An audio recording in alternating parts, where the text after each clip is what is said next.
This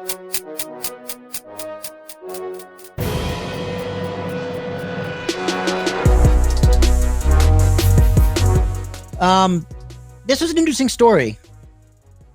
A police chief testifying against one of his own in a major crime and a major case like this. So in a highly unusual move, Minneapolis Police Chief Medaria Arradondo, I'm sorry, Chief. I'm just going to call you Chief. Police Arradondo. Chief Arradondo on Monday testified against former officer Derek Chauvin, who faces murder and manslaughter charges in the death of George Floyd. In his testimony, the chief said that Chauvin violated a number of the departmental policies when he kneeled on Floyd's neck, including rules of reasonable force, neck restraints, and nonviolent de-escalation and rendering aid. Arradondo is now the highest-ranking public safety official to testify in the trial. It is rare for a police chief to take witness stand against a fellow officer. Experts said his testimony underscores the difficulty Chauvin's defense will have in persuading the jury did his job before, during, and after he kneeled on Floyd's neck. So, Nash, have you been following this trial closely at all? I've been kind of in and out, to be honest. A little bit, yeah, because it's like it's during the day, so yeah, it's hard to like pop on a trial and do things. Yeah, this personally for me, this trial is it's difficult to talk about for me. This is a tough one because obviously I think that former officer is a piece of shit and needs to be punished. But when you hear the defense and the points they make, some of them are valid, some of them might not be. That's just a matter of an opinion.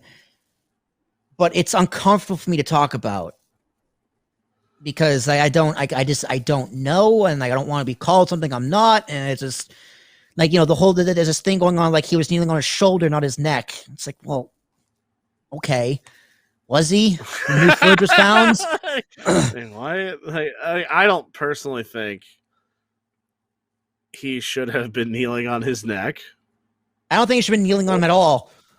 Or kneeling on his like upper torso. Like I feel like kneeling on a guy, maybe sometimes you just have to because of the situation. But again, it just didn't seem like that to me.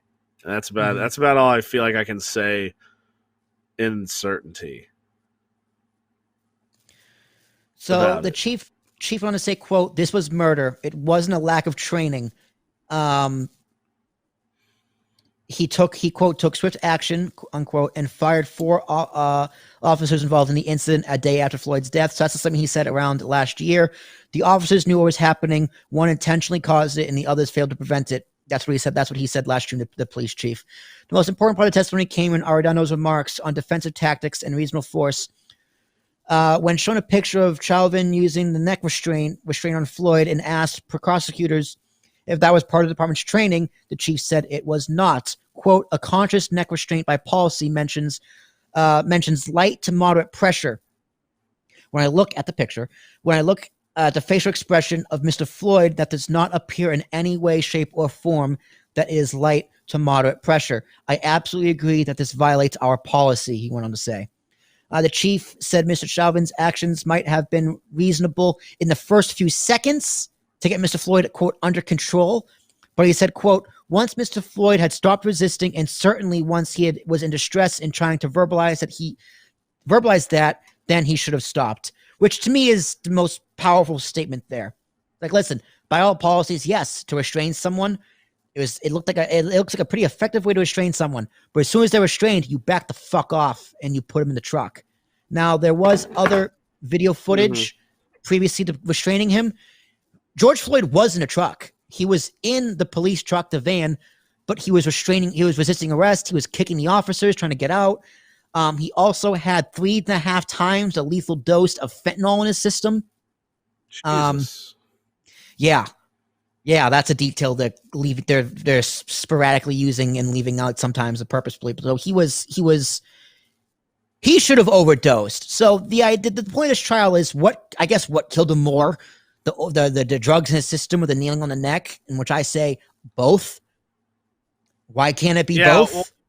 Well, yeah, because I think what the issue here is it gets to a very blurred line of did the cops react the way they did because of how he was reacting because he was, on drugs? Mm-hmm. I think that's probably, I would assume that's kind of what the distinctions being made are. And personally, I think that's a fair argument for the first few seconds. Then after that, it's just like, what are you doing? This guy's unconscious. He says he can't breathe. Get him. He was saying he couldn't breathe in the truck. Yes, I get it. There was a crowd. I get it. The police officers felt his life was in distress, which it wasn't.